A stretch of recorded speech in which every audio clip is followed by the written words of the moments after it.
Skies all open wide, geese go high and over. Oh, now you're a beachcomber, a fistful of samphire sea, lavender. See you next year.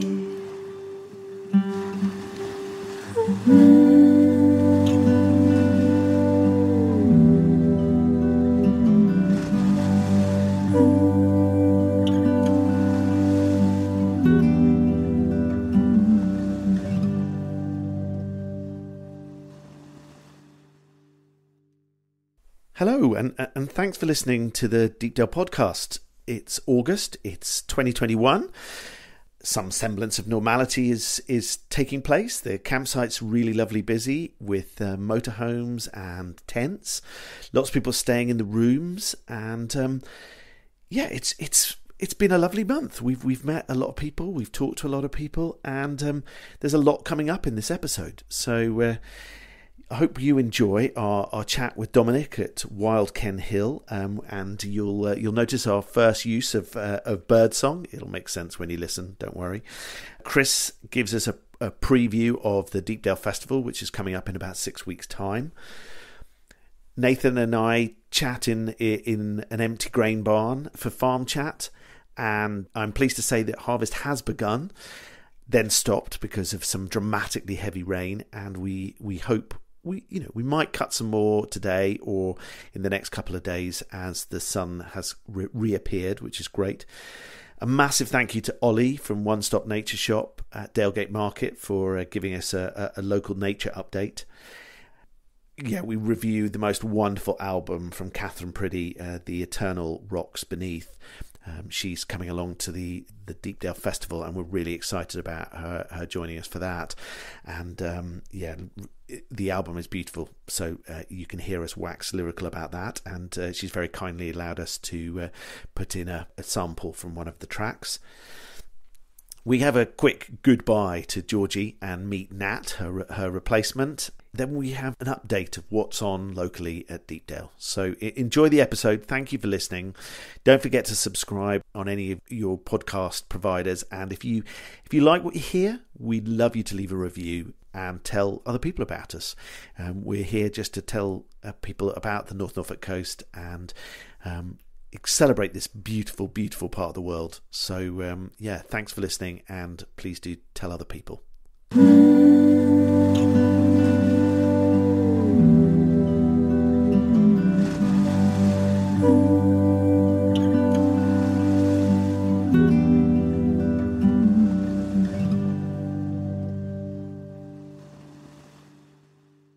So we're standing in the middle of the wild area of Ken Hill. Nathan and I have come to get even more inspiration than we normally get, and we're with Dominic, and we're looking at what at the moment? We're looking at a field that 3 years ago we were farming, and has since not been touched, other than the sort of the natural grazing brought here by the Exmoor ponies, the red poll cattle that we can see in the distance, and a bit of rootling from Tamworth pigs. Otherwise it's all just been left, and we've got a bunch of grasses and arable plants and weeds growing up, hedgerows around the edge sort of starting to spread out, and this is rewilding in lowland England. It is stunning. It's very different to how it would have looked a few years ago, but I'm fourth generation at Deepdale. How many generations have you been at Ken Hill? I don't know generation, but sort of 150 years, so plenty, right? Yeah. So plenty of time to have made lots of positive steps and lots of mistakes, and learned from those, and you're on a very different trajectory now to where you were, just 5 years ago, aren't you? Yeah, I think we'd had like 30 years of really good, solid management for nature at Ken Hill. Pretty sympathetic farming, but with conventional cultivations. Lots of areas devoted to conservation already. And what we've done in the last 3 years is just turbocharge all of that. So the farm has gone fully regenerative. We've created this rewilding area, and we've enhanced our marshes. And so our direction now is let's be as innovative and almost radical as we can, embed nature in the business. And we've just been standing in fields looking at peas growing with barley and all sorts of other things, and you're feeling quite inspired, aren't you, Nathan? Oh, it's brilliant brain food, and it's lovely to just have some really useful conversations with other people who are very progressively minded and imaginative, who are just trying stuff out in farming. And it's really refreshing to spend time with Dom and Nick. Enjoyed it. Yeah, and Nick was digging up and showing us lovely soil samples. He's headed off now and left us in the hands of Dominic, so he can get very excited about the wildlife. And is that a kite or a kite? Yeah, floating above us. There's blue skies. Last time I was at Ken Hill for a North Norfolk coastal group meeting, it wasn't much in the way of sky at all. It was just horizontal rain. So this is really lovely, and it makes the flowers and the colours just look absolutely stunning and really lovely. What is quite interesting, Dominic, is that looking at this area, we have a situation which some conventional farmers would probably have a fit to see. We've got the sight of thistles and ragwort. How comfortable do we feel with seeing these things in the field, and do we just we just have no choice but to let them go for it? I think the nice thing for us is that we're not the first people to rewild in lowland farmland in England. So we have the great example at Knepp in Sussex, which was doing this 15 to 20 years ago, and we kind of know that it's going to sort itself out. So nature, the plants you're talking about won't in the long term succeed. We'll have vegetation succession, we'll have scrub proliferating through the fields, we'll have trees eventually, and those will simply outcompete these things. And that's not to mention the fact that I think one day you might just get a bunch of cinnabar moths turn up and hoover up a lot of the ragwort. There are butterflies and the caterpillars that will come and eat the thistle. So it'll sort itself out, and it's whereas if we were the true pioneers, the first people to ever do this, we might be quite worried right now. Actually, we're really relaxed. It's fine. That's very cool. And am I right thinking that you've got two Tamworth pigs that kind of basically act as your natural ploughs, and I can't remember what the figures were when you'll refresh me, no doubt, but the fact that they just sort of slowly work their way around the farm and do that natural sort of turnover of the ground. Yes, we've got 4, and they do 50 to 60 acres a year each of rootling, which is kind of like a light plough. And what's funny though is that they have avoided all of the farmed area within the fields. So the places they've rootled, it's exclusively been the margins and the headlands. So the areas that we weren't actually farming, the areas that we weren't cultivating or spraying, because in those areas there's just cool for them to eat. They can't go. There's no roots or bulbs. There's nothing in the soil. It smells probably awful to them. They've gone around all the outsides where there's life in the soil. That's fascinating. Okay, that's really interesting. So they can tell the difference just out of their natural senses. Nobody's having to put a fence up and say, oh, by the way, you can't go here. That's really interesting. It would be amazing if we had pigs doing cultivation at Deepdale. I just wonder if we'd get a similar complaint from Stephen on our team, basically to say the problem with pigs is you don't get air conditioning or a radio. But I suppose we're just there. If we're sort of spending all this time fussing about all these sort of autonomous vehicles and robots going out on farms, actually you've got an autonomous cultivation machine in a pig. You just let them crack on. It's lovely. It's wonderful. And I think the only thing you've invested in to keep those in is quite a large fence, but otherwise they're pretty much self-sustaining. Is that right? Yeah, we check on the different grazing animals like most days, especially during calving. That's pretty low input from us, and we've put a big fence up, not a big fence, but a stock fence around the edge. It's quite long in terms of kilometres. We were well supported from that with Natural England, who have done a great job getting the scheme off the ground. And now we leave them to it. They have the full 1,000 acres to roam around in, all of them, which is, and we had satellite tags on them. They all ran out of battery, so now we don't know where they are on a given day. Just go and find them. With Knepp, they have an output from Knepp, which is from culling some of the animals that they have on the estate. They're producing, I think I've heard the expression used before, default meat, which is essentially meat as a byproduct of the work that's happening here. Is that something that you're doing here or looking at for here? We'll definitely get to that point. At the moment, we've got extremely low numbers versus what this area could probably hold. The reason for that is we want the vegetation to get away. We want scrub to emerge and wood pasture to emerge in time. There'll be a point where we start to try and balance that out, and we want the grazing pressure to kind of, keep things pretty level.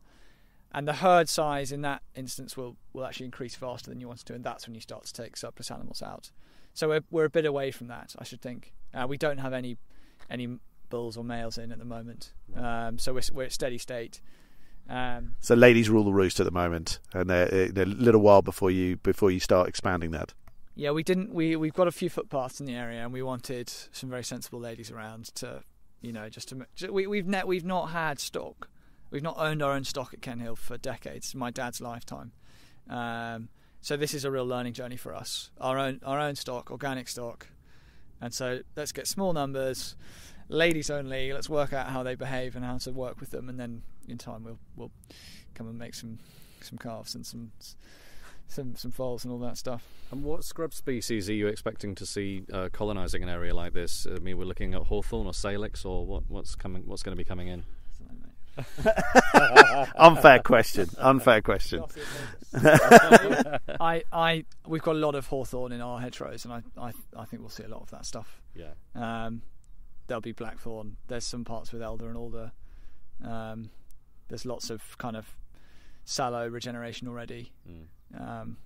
So yeah, we're unlike Knepp in the sense that when we started, we've got 500 acres of woodland and a bunch of pretty well managed hedgerows, big hedgerows throughout the rewilding area. I think it's going to scrub up really quite quickly. There's a lot of source vegetation. Yeah.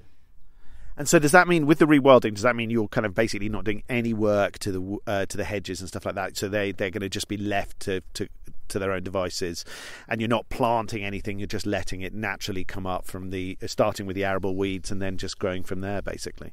Yeah, I think it's really important. I think natural regeneration should be the sort of default method of growing a woodland. You don't need to plant them where there's lots of source vegetation around. We've got amazing trees here. It'll plant itself. We manage the deer.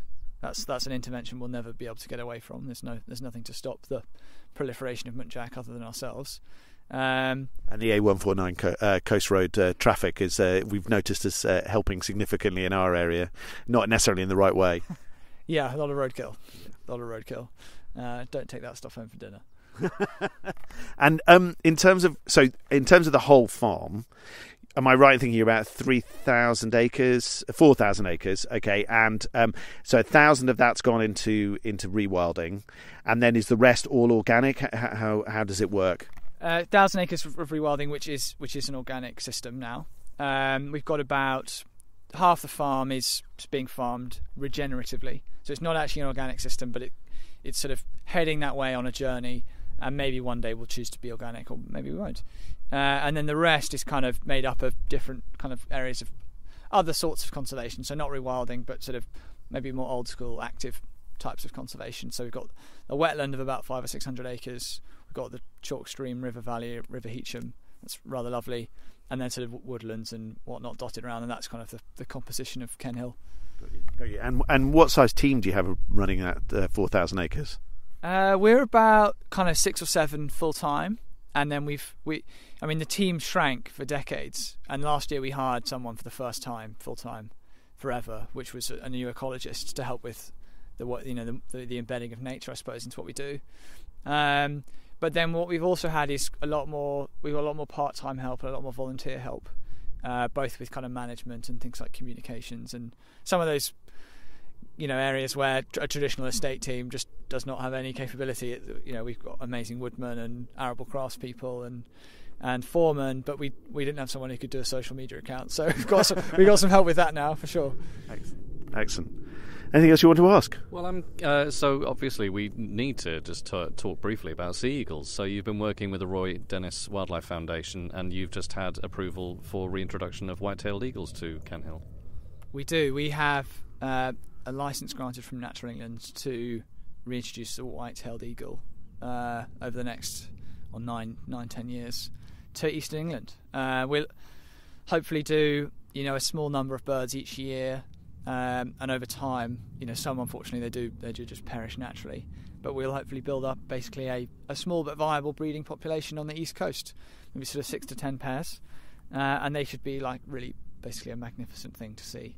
in the sky, and will be a great aspect to nature recovery and bring people in. And we need a really grassroots movement if we're going to make change on this front. So hopefully it'll be quite inspiring to people.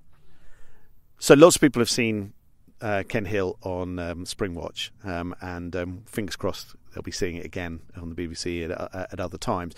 But if they wanted to come and see what you're doing here, how can they get involved or come and see it? So this year 2021 we started a set of guided tours there with our ecologist or with some other experts, and they're usually kind of 2 to 3 hours, really lovely walk around Ken Hill, and it's an experience. So we hear and we see and we smell what's going on in nature, and we learn about the work that we do here, and those have been really popular and a great way of getting started. We also have got a few public footpaths in the area. Ken Hill Circular Walk, Google that, and more to come in the future. Hopefully some overnight accommodation, visitor centre, this sort of stuff. So exciting times for us. We've got a lot done on the ecology front, and on the farm side we're moving things forward, and now we've got to get the other part of our business sorted so that we've got a sustainable kind of set of income in the long term. So if they want to find more information, what's the web address that they can head to? www.wildkenhill.co.uk, all one word, Wild Ken Hill, and plenty of info up there, so come and take a look. Brilliant. Thank you so much, Dominic. This is wonderful to be here, and it's nice to be out of the farm again and standing in someone else's farm. It's lovely. A nod from Nathan. That's brilliant. Thank you so much. Pleasure.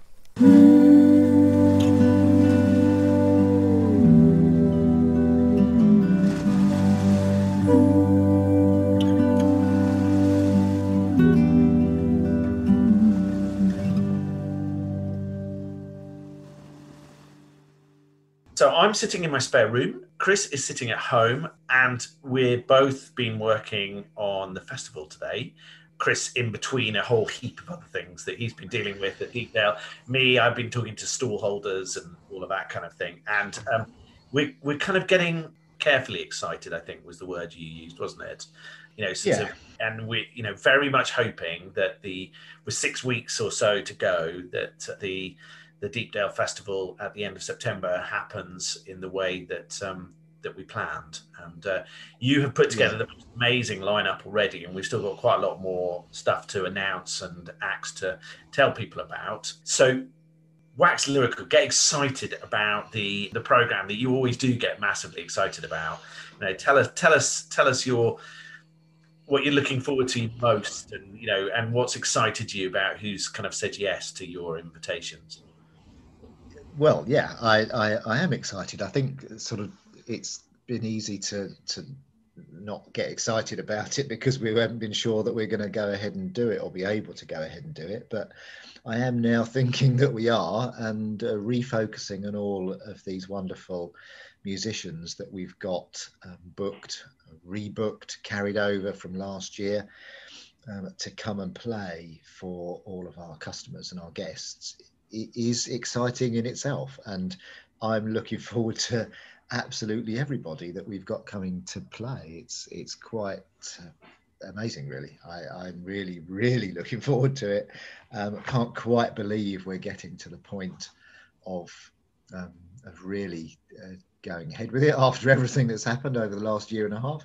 But it looks like we are, and so we are obviously massively looking forward to hosting Martin Simpson, who is just amazing, absolutely, top of the tree in terms of what he does and has been doing for many years, and he's just still at the top of his game. He's watching his live stuff through lockdown, and it's just amazing. He'll be fantastic on the Sunday.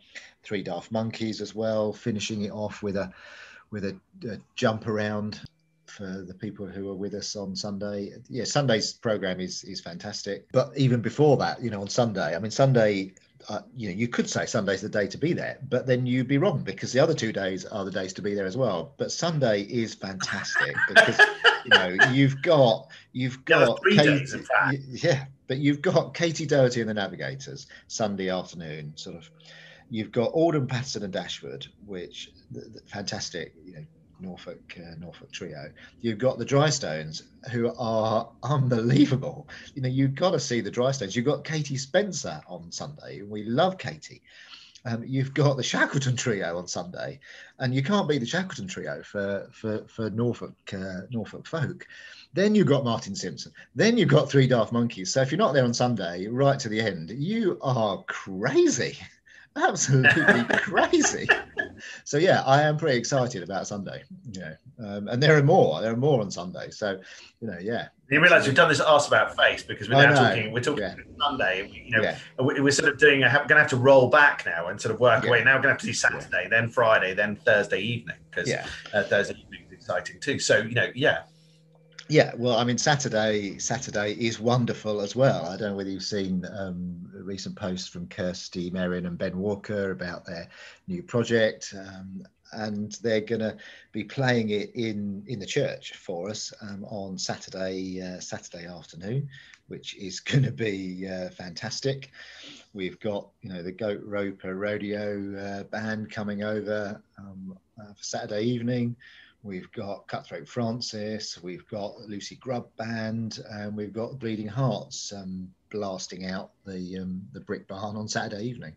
So Saturday's going to be a full-on day. Sorry, I was just having a sip of wine there because it's been a long day. It's been a long day.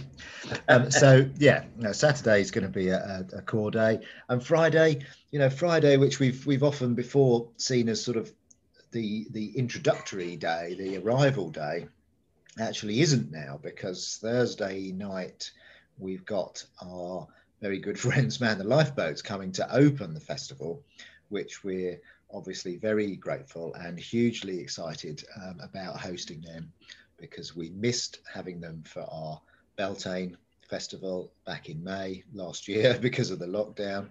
And it's great that they're coming along to really kick us off with a stomping, jumping bang. So I'm really looking forward to that.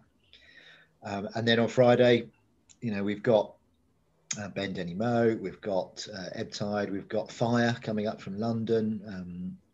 And then we've got two cracking Norfolk bands back at Deepdale to really get us dancing around. We've got Mammal Not Fish, and we've got Little Red Kings. And so I don't think you can really beat that.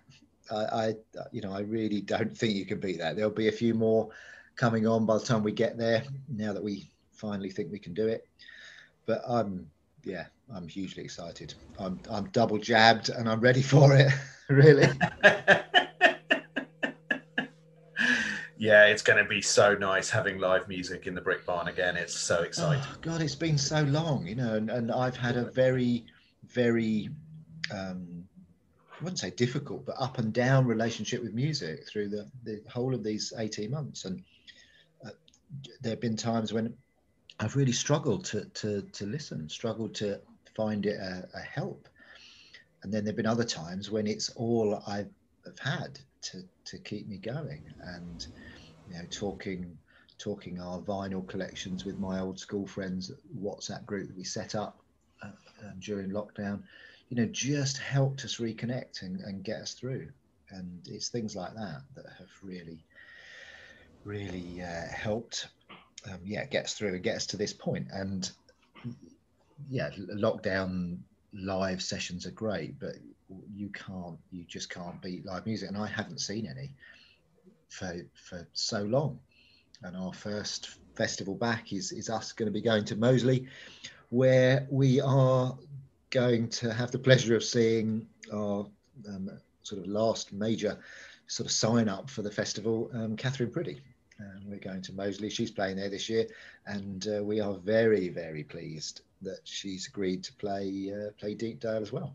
So that's very, very exciting. It is really, really fantastic, because I remember seeing her 3 years ago. God, I've lost track of time with all this stuff, but I'm pretty sure it was 3 years ago when we saw her at Moseley playing and promoting her EP, Wolf.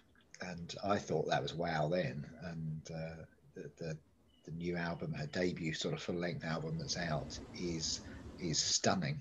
It's a stunning album, And I think we're going to be talking about that a little bit later. But don't enthuse about that just yet. We're not quite at music recommendations yet. Oh, okay. No, sorry about that. Okay. No, don't. Yeah, you're jumping ahead again. It's just I can't keep control of this. It's crazy. So in terms of the layout of the festival, we're not dramatically changing anything from from 2019, but we're having a bit of a shift around, aren't we? So we've got a bit more space for people in the brick barn and courtyard. So we're using the orchard stage, the brick barn stage, and the church, and then we have a small acoustic stage in the orchard, which we'll use sort of in between the larger bands, just to kind of keep people entertained and moving on in between the bands. Yeah, we're going to use the orchard a bit more because it is more of an outside space, and we can create a bit more space in general around the festival, and between the acts over in the brick barn, and just give people the opportunity to have a bit more space. Generally, I think that people are going to have a huge amount of quality music still to appreciate through the weekend. It'd just be nice to see all the people. We know so many of the people who are coming to the festival, and it will just be so great to see them again, around some fantastic live music, some great beer from Moongazer Ales, and just to spend a weekend when, I know we'll be working really hard, but actually just to spend a weekend around doing what we love doing and haven't done for a long time.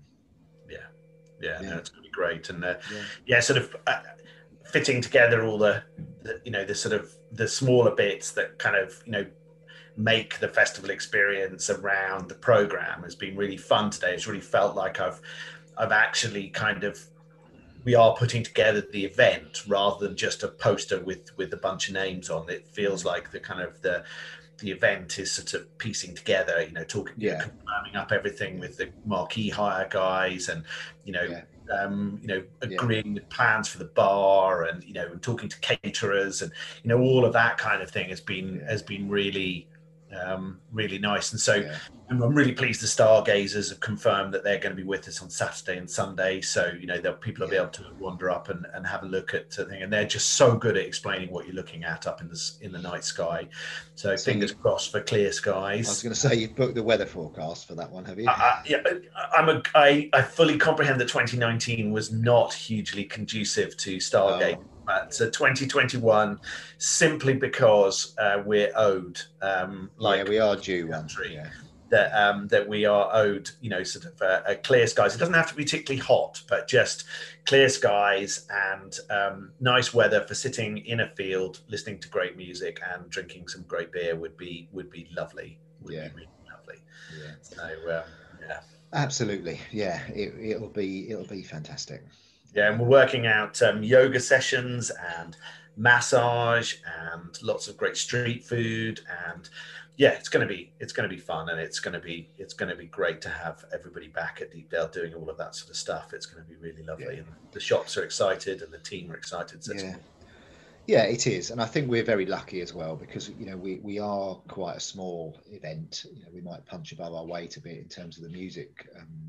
And the acts that we host, but we're quite a small event, so we're very lucky with our suppliers as well that we haven't got these big issues of massive upfront costs that we've got to commit to right now. If we had those, would we be absolutely confident? I'm not sure. So it's great. It is great because we can do this. And I'm looking forward to us doing it. So It'll be great. So if you need any more information on the festival, I'm afraid all the accommodation is booked at Deepdale, but we have got a waiting list. You're very welcome to join that. You give us a call on our usual telephone number 01485 210 256. We are selling day tickets, so if you're staying locally or live locally and you want to you want to book those, then you're very, very welcome. And that's all available on deepdalefestival.co.uk. Take a look. There's more information about each of the bands. I put in YouTube videos and their social media links and photos. And in due course, there will be a bit of text about each of them as well. But we've kind of been quite busy and we haven't got around to writing that yet. So, give us time. It will be. But, basically everything happens on the 23rd, the 24th, the 25th and the 26th of September. It is going to be a fantastic weekend, huge amounts of wonderful live music. And, you come and join us. We would love to have you with us. Absolutely love to have you with us. Thank you, Chris.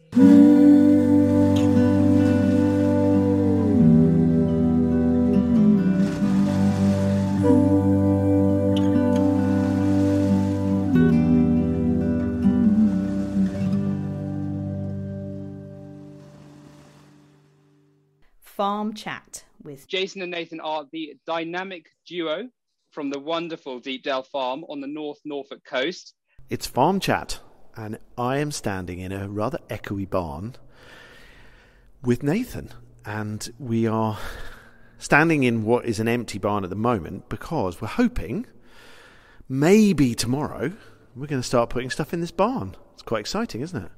Well, with any luck, we're going to start putting stuff in it. We'll see. I mean, assuming we start cutting tomorrow, there'll be some barley on the floor. If there's anything in the field. But we think there's a little bit in the field. It's just maybe not quite as great as we would have hoped. But, that's okay. It's first year. It went straight in after winter wheat, which went straight in after other things. And it will be what it is. It's going into those same plots are going into 2-year clover lay next, aren't they? So that's going to be... The field is going to be going, I'm just awkward pause after that fairly disturbing sound. 2-year clover lay, uninterrupted 2 years of fertility building, possibility of some grazing, lots of organic matter, leaving them alone as far as possible. It's the reset in our rotation. It's where we get to the end of our crop rotation and we basically say, okay, now you get to snooze for a couple of years. And we've got a lovely mix of clover and lucerne and black medic, which is a sort of a short little squat clover, also known as hop clover.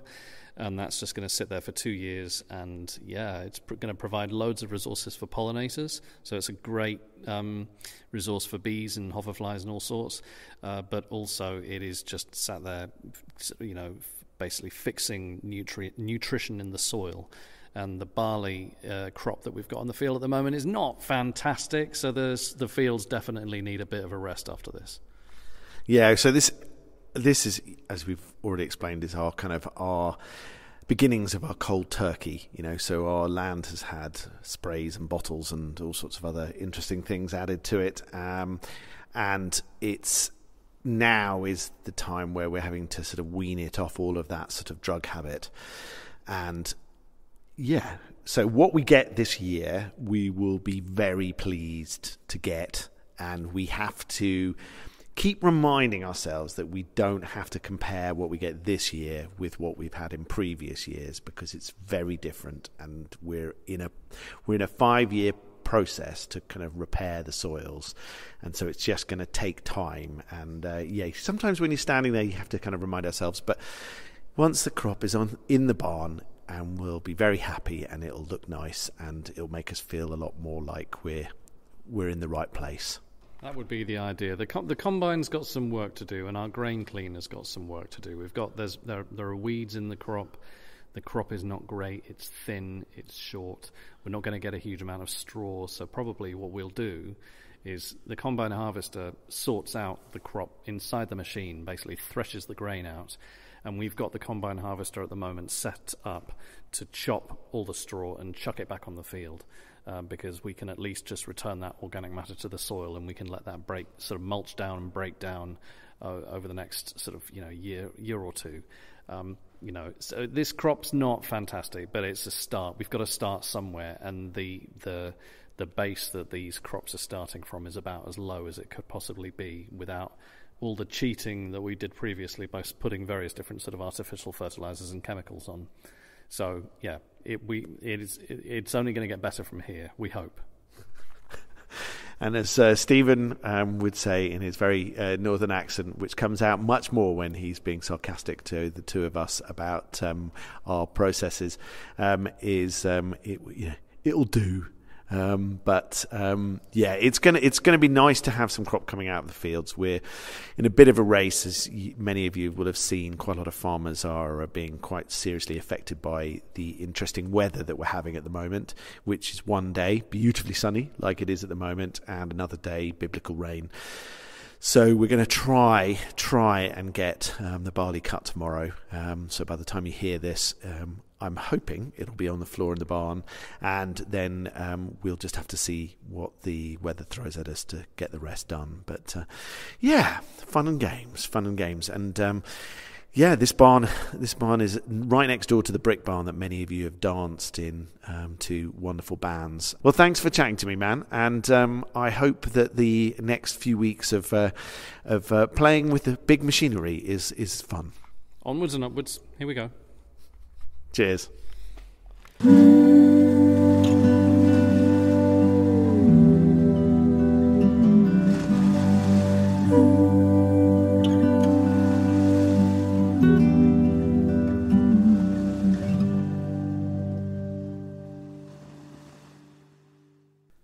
Hi everyone, it's Ollie here from the One Stop Nature Shop at Burnham Deepdale. I'm here to talk to you again about the wildlife that we can hope to come across if you're in Norfolk or visiting Norfolk during the autumn season, with a particular focus on August.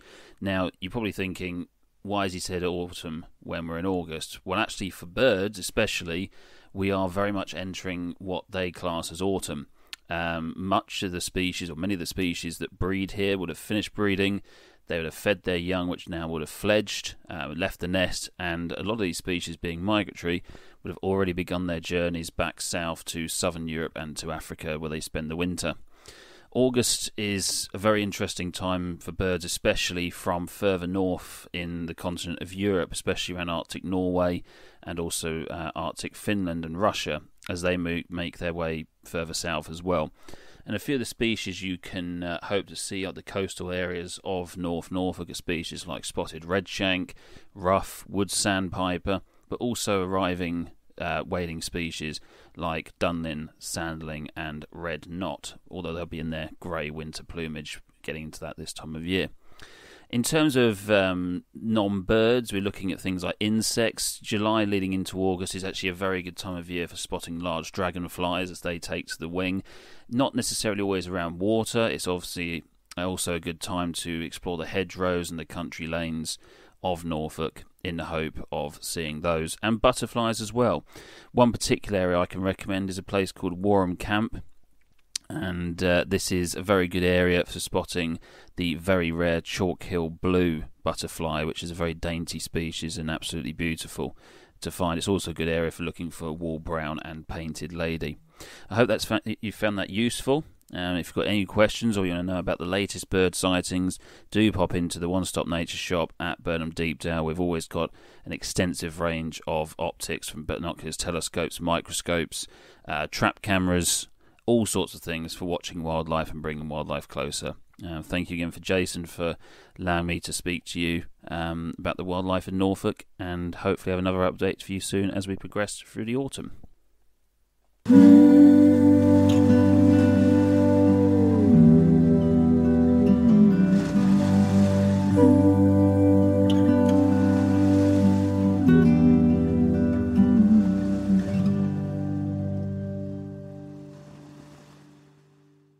Music recommendations.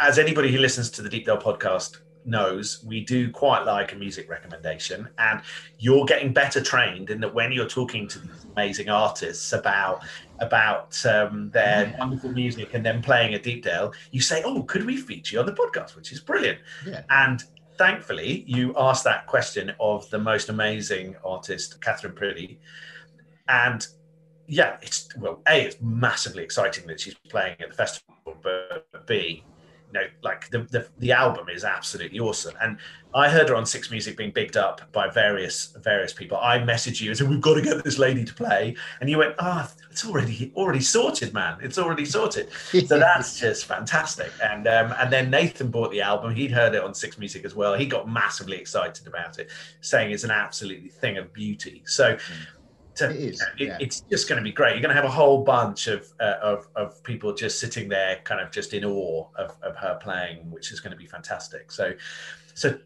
tell you're much better at this. Describe the album for me. Yeah, I'm putting you on the spot here. You describe the album for me. Okay, I will. I read someone describing hearing it and talking about, Katherine, this sounds a bit like Joni Mitchell here and a bit like so and so there, and I remember hearing it when I first got it and thinking, and it took me straight back to Moseley in 2018 when I thought, wow, this is amazing, and I just thought, wow, this is amazing. This is Katherine Priddy. This is and it's a huge artistic step forward. I think it's a fantastic album, absolutely fantastic. The level of care and detail that's gone into the putting together of the track listing and the production and the time that it's taken to put each layer of each track together. When you listen to it time after time, all these different layers come through. It's a wonderful listening experience. It really is fantastic, and I would urge anyone who loves folk or acoustic music in this country or anywhere to buy it, because it is a wonderful record. And it is a record. It's a proper record. It's not just a collection of songs. It flows. It's very personal. It draws on traditional English folk traditions, and it also draws on myth. It's got the most fantastic set of instrumentation. They're not just all thrown in together. They are selected very, very carefully and perfectly for their role in each track, I think. Katherine will be able to talk about it better than me in terms of how it was put together, but it feels that way, as a sort of a sometime ex-drummer percussionist. The percussion tracks on these songs they blow me away. I was listening to it on the way home, and on Ring of Roses, the tone and the feel of the song, it makes the hair stand up on your arm. It's amazing. It's truly amazing. You've got to listen to the you just got to listen to the individual notes, whereas you might on a rock record be talking about riffs. On this record, you're talking about the placing of individual notes and what they signify. And it's truly lovely. Eurydice, Ring of Roses, the Isle of Egg. I just love them. Absolutely fantastic songs. And I can't wait, to see her play them again.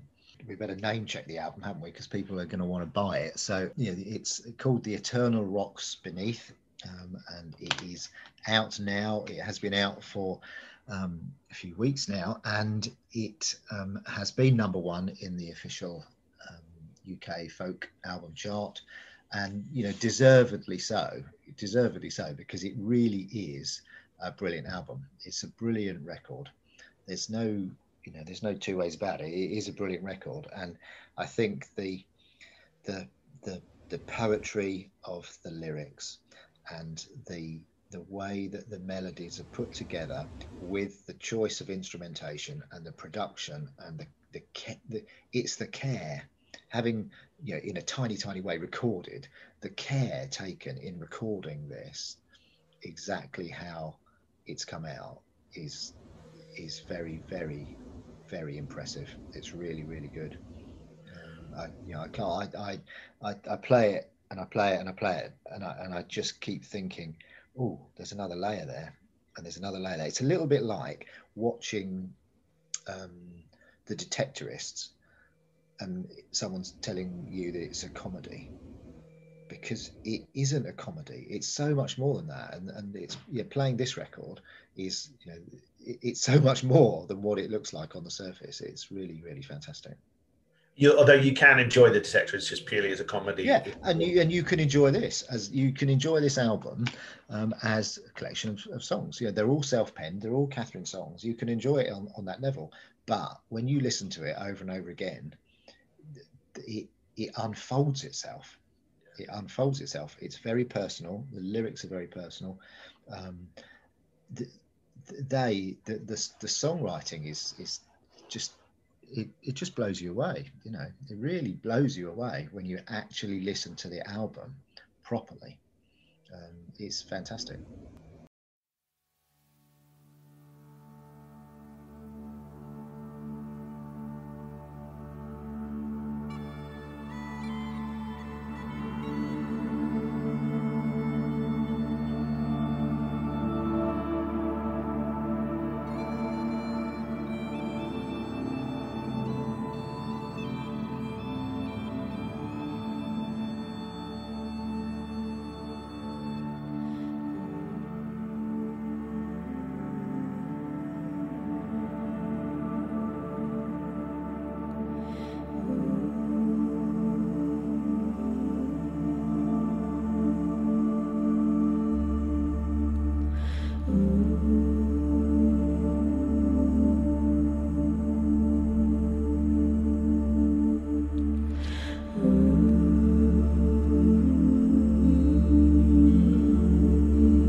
The shadows come, brothers, you're too young.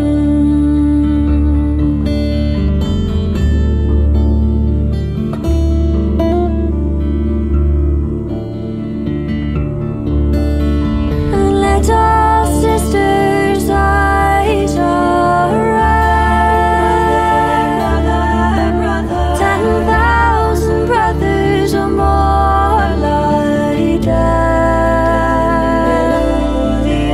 but you're safe locked inside your head. Little sister, go back to bed.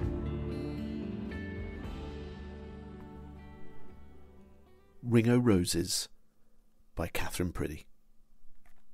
So good. So good. We mentioned it, and Nathan immediately bought the album and rather liked it. So that's very cool. And you might have heard Stephen Mangan, the comedian, actor, bigging her up big time on lots of different shows like Six Music. He's a bit of a fan. So, Stephen, if you want to come and see her at Deepdale, you're always welcome. Always welcome. Despite it being a crazy month with work, trying to prepare for the festival, anything else that's caught your attention music-wise or book-wise that you kind of want to talk about? I think that it's worth definitely throwing in the fact that Alden and Patterson, Christina and Alex, have put out a wonderful album, which we hadn't got to talk about on the last podcast, called Hunter. and that's out at the moment and is very, very well worth a grab. My little copy there. And they've had I think they had a write-up this last month in the Country Farm magazine, of all places. But yeah, that's a wonderful album as well. What's that one called? It's called Hunter, and they've got a lot of live gigs coming up, including one as the trio, Alden, Patterson, and Dashwood. But yeah, that I would recommend that highly to people. Book-wise, I finished and then restarted The Bone Clocks by David Mitchell, who I love David Mitchell, and that's a really fantastic book, fantastic novel. I'm now into The Shadow King. That's I'm a little. I haven't had a lot of time to read novels lately. What are you doing, mate? Because you've had nothing on your plate. Keeping or getting the campsite and the rooms business rolling again through the summer holidays has been something of a task, and it's and it has taken me away from festival stuff. There's no question about that. I'm now getting back into writing to all the acts and talking to them actively again. It's just so much to do, and there's been so much to get just to keep this business rolling. To keep all these people that we employ in jobs and paid, and it's it's hard, but it's been so. And the festival hopefully will be the culmination of this year back doing what we do, because it's got to have a culmination and it's got to have a celebration point, and for me that's what it will be. Yeah, and it's well overdue, isn't it? It's sort of a year and a half, and again, I was supposed to go and see Arlo Parks a couple of weeks ago, and I was a bit nervous about going, and then I felt really unwell. Luckily, not COVID, and then she cancelled at the last minute due to getting COVID, which was sort of gutting and pleasing all at the same time. Not that I'm pleased that she got COVID. I'd like to make that clear now before we get angry letters. But it just meant that I didn't have to make the decision about whether to not go, which was a thing. So, but I just was so excited about seeing live music, but at the same time quite nervous. And I think by September I'm going to be so ready for fantastic live music. It will be amazing. So yeah. And I think so. Yeah, it will. Fingers crossed, touching wood, but yeah, it will. It really will. And it's a thing that we haven't done for a long time.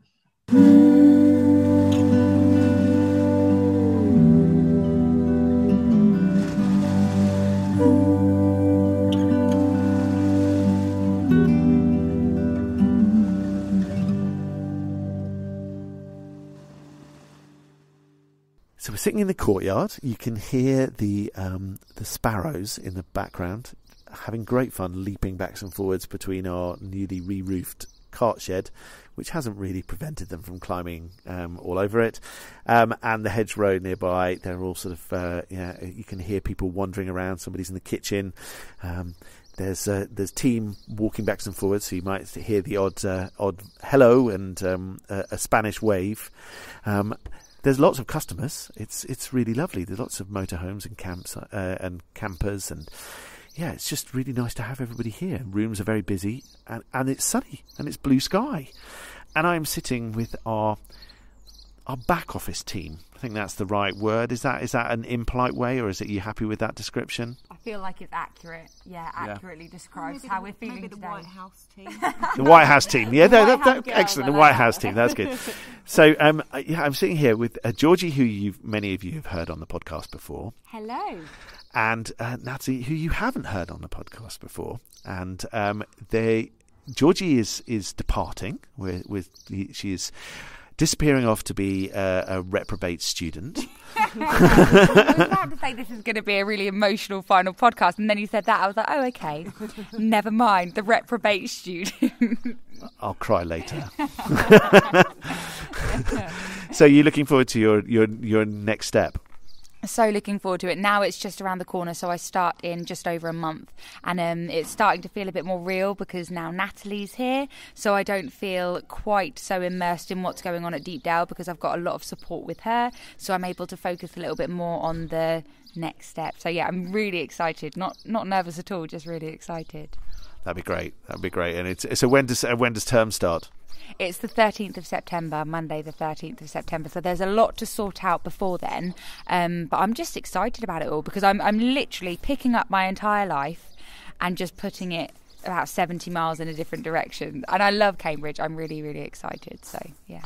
No, it'd be great. It'd be fantastic, and you'll have a great time. And I'm very jealous of being a student again. I did enjoy it, although I'm possibly slightly older than I was then, so my I'm not sure my liver or my brain would cope with it anymore.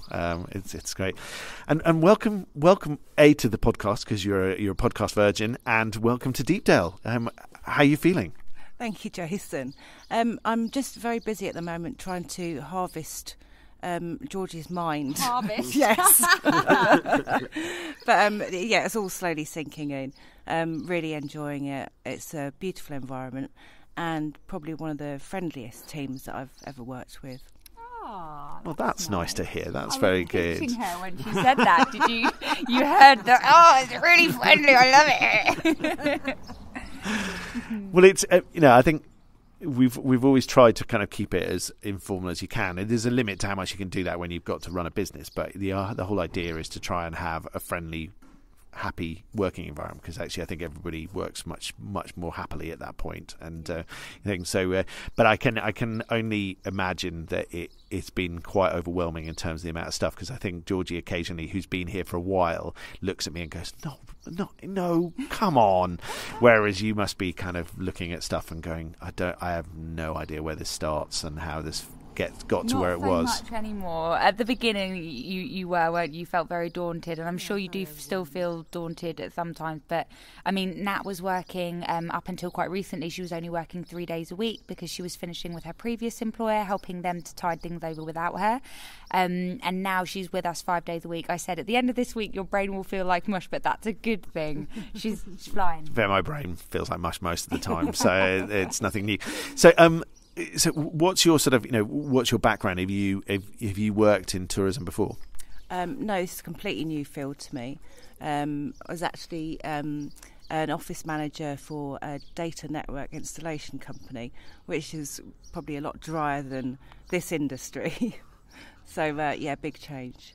Yeah, so you were dealing with lots of people laying cables in lots of strange places and having to deal with that. And now instead you've got to deal with the difference between camper vans and motorhomes and festival tickets and merchandise and stock in the shop and all sorts of other stuff. Yeah, absolutely. Completely different field. I think the thing is as well, you don't realise it until you're showing it to someone else, how many caveats, how many things we actually do. We've got the bike hire, we've got the shop, we've got tourism information, the hostel, the campsite, the groups hostel, the events that we do. So every time, and I really feel for Nat, because every time we go to do something that should be simple, I'm like, oh sorry, this one isn't going to be one of the simple ones. And because we're in such a busy time as well, we're in our peak season, it's definitely been a baptism of fire, put it that way. But you're doing brilliantly. It does get calmer, I promise. It's this is the peak time, and when you'll be sort of wondering kind of what all the fuss was about when we're in sort of January. Although I'm sure we'll find interesting projects for you to work on, but there won't be.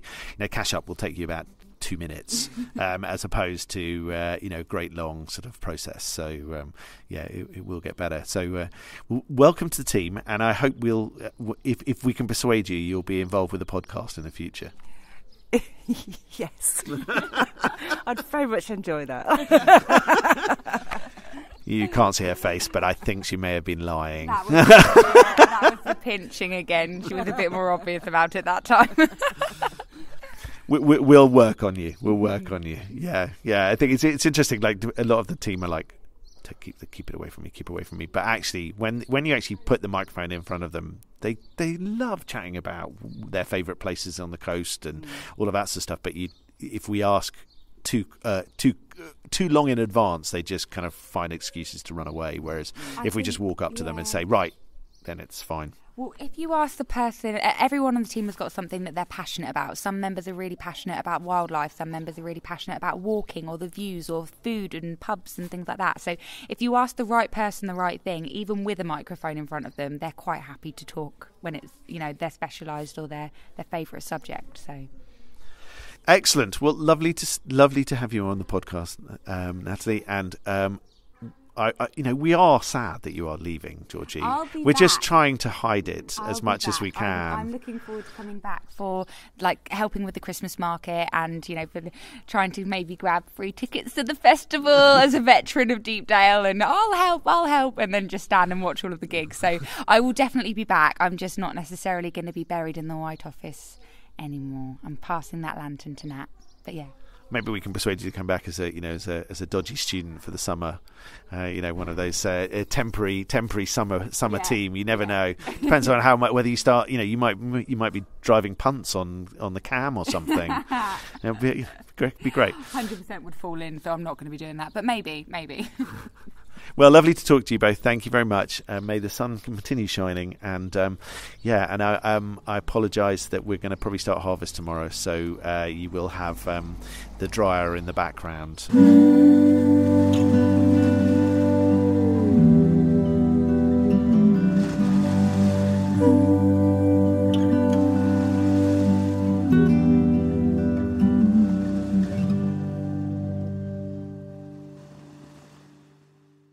What's on at Deepdale? So what's coming up in the next few weeks in and around Deepdale and the beautiful North Norfolk coast? Well, we've got plenty going on, as there always is, from fantastic exhibitions like the summer exhibition at Gallery Plus and the art exhibition summer show at the Bircham Gallery. We've also got Go Discover, which is all the dinosaurs around Norwich. There's Dippy in the cathedral as part of that. Driftwood Glass, the studio next door to Deepdale, is doing their glass workshops all the way through the summer holidays. Just give them a call and book on to any date during the summer holidays. There's the Norfolk Creations Art and Crafts exhibition. That's down at the Maltings in Wales next to the sea. The street food at Deepdale continues with pizzas and Thai food and fish and chips. Live jazz happening in the local area with Triple Live Jazz, which is another event at the Wales Maltings. Lots of events listed on our website from them, so do take a look at that. The park runs are back up and running, which is absolutely wonderful news for all runners and plodders out there. Like myself, I'm the plodder, not the runner.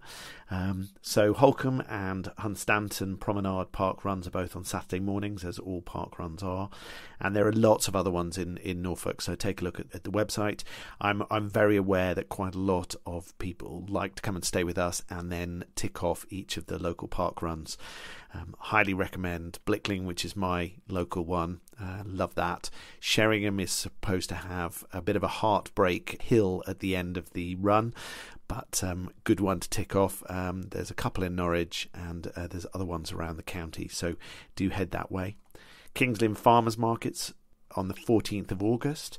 Holt Sunday Market happens every Sunday during August and into early September. There's VJ Day celebrations in various places around the county around the 15th of August. Pop-up shops at Dalegate Market continue. Lots of really lovely artisans coming in there. Take a look at the Dalegate Market website for more information on that.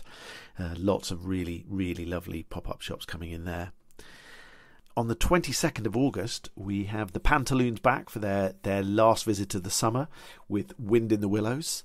Should be a fantastically funny family entertainment for a Sunday afternoon. That's the 22nd of August. Wind in the Willows. Definitely come and see that open air theatre with the Pantaloons. We're really excited to say that the Pantaloons are coming back in December with their version of Cinderella, which will no doubt be absolutely hilarious. So we'll basically be having a Deepdale Panto, which is very, very exciting. We will give you more information on that very soon. Next month, we've of course got the Deepdale Festival, which we've talked long about in this podcast, and very excited about that. Really hope that you can all join us for that one. Tickets are on sale through deepdalefestival.co.uk. And we've got another very, very much welcome event happening in October. We've joined up with the Slow Theatre Company, who are putting together Haunted Deepdale, and it's going to be a sort of a promenade open-air theatre event with lots of sort of storytelling, and it's spooky rather than scary, but should be a great fun and really worth coming to. So make sure you come along to that. The information is available on deepdalehalloween.co.uk. Take a look on there. Tickets are on sale, and it should be a really fantastic event, and we're really looking forward to working with the Slow Theatre Company. There are lots of other events available. Please do take a look at our website. It's very easy to find, deepdalebackpackers.co.uk/events. Take a look at that massive database of events, and we're adding stuff all the time. So please do have a look and enjoy this beautiful part of the world and the amazing events that we host in this area.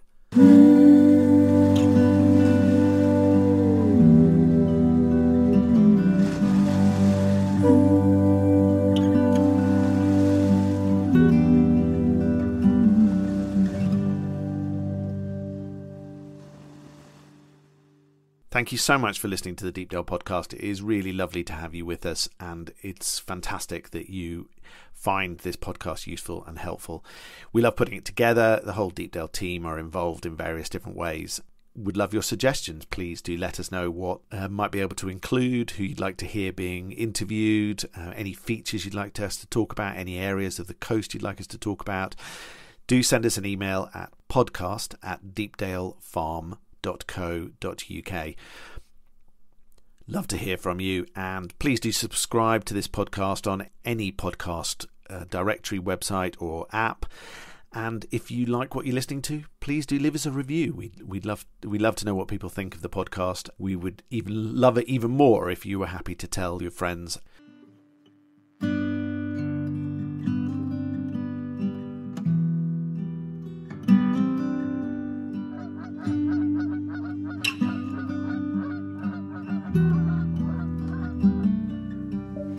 Skies all open wide, geese go high and over. Oh, now you're a beachcomber, a fistful of sandfire, sea, lavender, see you next year.